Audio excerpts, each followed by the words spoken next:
नमस्कार। आजच्या व्हिडिओमध्ये आपण आमरस कसा बनवायचा याच्या 2 सोप्या पद्धती पाहणार आहोत। आमरस बनवणं अगदी सोपं आहे हे सगळ्यांनाच माहित आहे, पण बऱ्याच वेळा काय होतं आंब्याचा रस काळा पडतो। मग हा आमरस अजिबात काळा पडू नये यासाठी आज आपण या व्हिडिओमध्ये खास टिप्स शेअर केलेली आहे।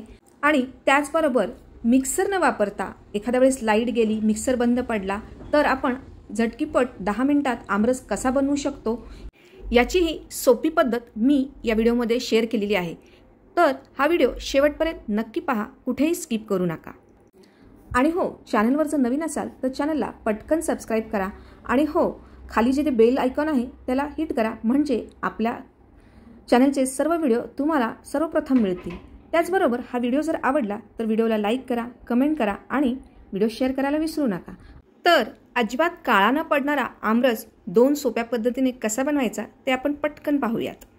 दाटसर आणि अजिबात काळा न पडणारा आंब्याचा रस बनवण्यासाठी आपण इथे 4 हापूस आंबे घेतलेले आहेत। तुम्ही कोणत्याही प्रकारचे आंबे घेऊ शकतात, पायरी, लालबाग, बदाम यापैकी कोणताही घेऊ शकता। आंबा छान पिकला आहे हे कसं ओळखायचं? आंबा पूर्णपणे पिकलेला असेल तर त्याचा गोड वास येतो, त्याचबरोबर त्याचं जे देठ असतं ते ताजं असतं, यावरून समजायचं की आंबा पूर्ण पिकलेला आहे आणि आतूनही तो स्वच्छ आहे। आता हा आंबा उष्ण असल्यामुळे आपण इथे याला थंड पाण्यामध्ये एक अर्धा तास भिजत ठेवणार आहोत। तुम्ही या ठिकाणी फ्रीजचं किंवा थंडगार माठाचं पाणीही वापरू शकता। एक अर्धा तास आपण पाण्यात भिजवले, याची उष्णता कमी होते आणि आंबा आपल्याला बाधत नाही। मी अर्धा तास हे आंबे पाण्यात ठेवले होते। आता हे पाण्याने स्वच्छ धुवून घ्यायचे आहेत आणि एका कपड्याने स्वच्छ पुसून घ्यायचे आहेत, कोरडे करून घ्यायचे आहेत। आंबे थंड पाण्यात ठेवल्यामुळे त्याची साल कडक होते आणि त्याचा सगळा गर आपल्याला वापरता येतो। त्याचबरोबर आंबा चिरताना आपल्याला जास्त कष्ट पडत नाहीत, यासाठी तो पाण्यात ठेवला जातो। आंबे स्वच्छ पुसून घेतलेत। आता यातील 2 आंब्याचा मी मिक्सरमध्ये रस करून दाखवणार आहे आणि 2 आंब्याचा विदाऊट मिक्सर न वापरता रस करून दाखवणार आहे। दोन्हीची ही चव अगदी अप्रतिम पारंपरिक लागते। आता या ठिकाणी आपण आंबा चिरून घ्यायचा आहे। मी इथे तुम्हाला एक छान अशी पद्धत दाखवत आहे, जेणेकरून तुमचे हातही घाण होणार नाहीत आणि त्याचबरोबर आंब्याचा सर्व गर आपण वापरणार आहोत। यासारख्या मोठ्या स्लाइस करून घ्यायच्या आहेत आंब्याच्या आणि त्यानंतर या मोठ्या स्लाइसमध्ये असे छोटे छोटे स्क्वेअर कट करून घ्यायचे आहेत चाकूने, जेणेकरून आंब्याचा पूर्ण गर वापरला जाईल। आता हे सर्व क्यूब आपण अशा धारदार चमच्याने, म्हणजे ज्याचा सरफेस थिन असेल, पातळ असेल, अशा चमच्याने काढून मिक्सरच्या भांड्यामध्ये घालणार आहोत। जर तुमच्याकडे असा चमचा नसेल तर तुम्ही चाकूची जी बोथट बाजू असते तीही वापरून आंब्याचा गर काढू शकता। मिक्सरमध्ये आंब्याचा रस केल्याने थोड्या वेळाने तो काळा पडतो अशी बऱ्याच जणांची तक्रार असते, पण आज आपण एक अशी खास टिप वापरणार आहोत आणि असा खास पदार्थ वापरणार आहोत ज्याच्यामुळे आपला हा आंब्याचा रस अजिबात काळा पडणार नाही। 7 ते 8 तास तो जसाचा तसा केशरी रंगाचा राहील आणि अगदी दाटसर तयार होईल।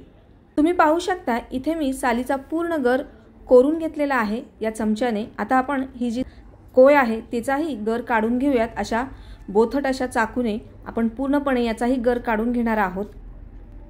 पहा, मी इथे कोईचाही पूर्ण गर काढून घेतलेला आहे। अशा पद्धतीने आपण पूर्ण आंब्याचा गर वापरू शकतो या पद्धतीने आंबा कट केला तर, आणि हातही तितकेसे घाण होत नाहीयेत। आता यानंतर आंबा किती गोड आहे याच्यावर साखर प्रमाण घालायचं आहे। इथे मी 2 चमचे साखर घातलेली आहे।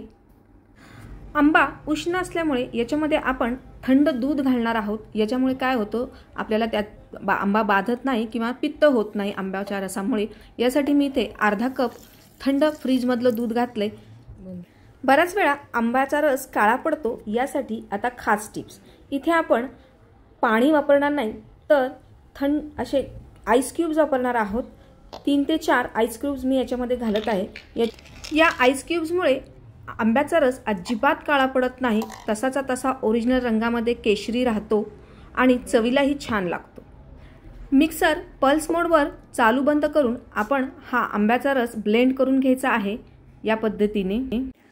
तुम्ही पाहू शकता अगदी दाटसर असा आंब्याचा रस तयार झालेला आहे। एकदम छान असा सुंदर केशरी रंगही आलेला आहे आणि रसाला अशी छान अशी चमकही आलेली आहे, तुम्ही पाहू शकताय।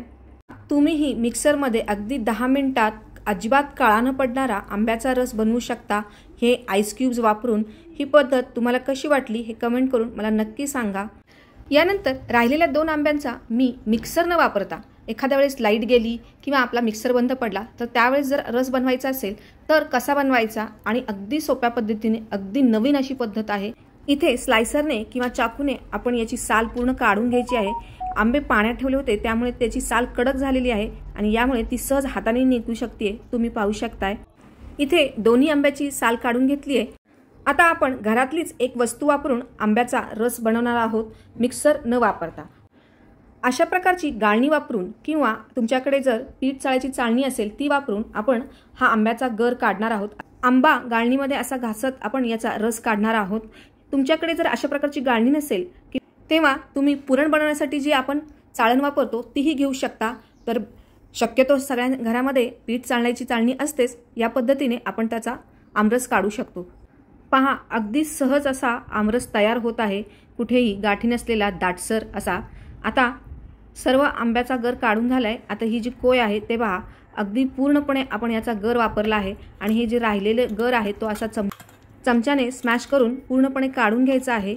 या पद्धतीने पहा, आंब्याचा पूर्ण गर काढला आहे आणि हा जो शिरा असलेला चोथा आहे तो बाजूला राहिला आहे आणि आपला आंब्याचा जो आमरस आहे तो अगदी स्मूथ, दाटसर, कुठेही आंब्याच्या शिरा आहेत त्या नसलेला असा छान तयार झालाय।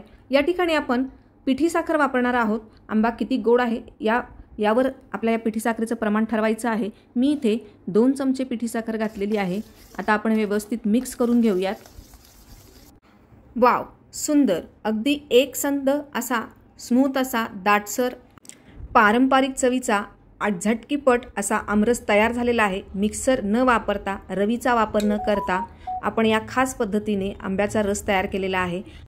आपण दोन्ही पद्धतीने आंब्याचा रस बनवलेला आहे, एक मिक्सर वापरून आणि एक न मिक्सर वापरता। याच्यामुळे दोन्हीही आंब्याचे रस अजिबात काळे पडत नाहीत। आपण ह्या खास टिप्स वापरलेल्या आहेत। या टिप्स तुम्हीही वापरा आणि हा आमरस अगदी सोप्या पद्धतीने, झटकीपट, अजिबात काळा न पडणारा हा आंब्याचा रस नक्की बनवा। अशा पद्धतीने आमरस बनवला तर तुमचा वेळही वाचेल आणि आंब्याचा हा आमरस आहे तो अजिबात काळा पडणार नाही। आमरस बनवण्याच्या या 2 पद्धती तुम्हाला कशा वाटल्या, आवडल्या असल्या तर आपल्या व्हिडिओला लाईक करा, कमेंट करा आणि हा व्हिडिओ जास्तीत जास्त शेअर करा आणि हो, सबस्क्राईब करायला विसरू नका। परत भेटूयात अशाच एका नवीन रेसिपीसहित। तोपर्यंत मस्त खा, स्वस्त राहा। धन्यवाद।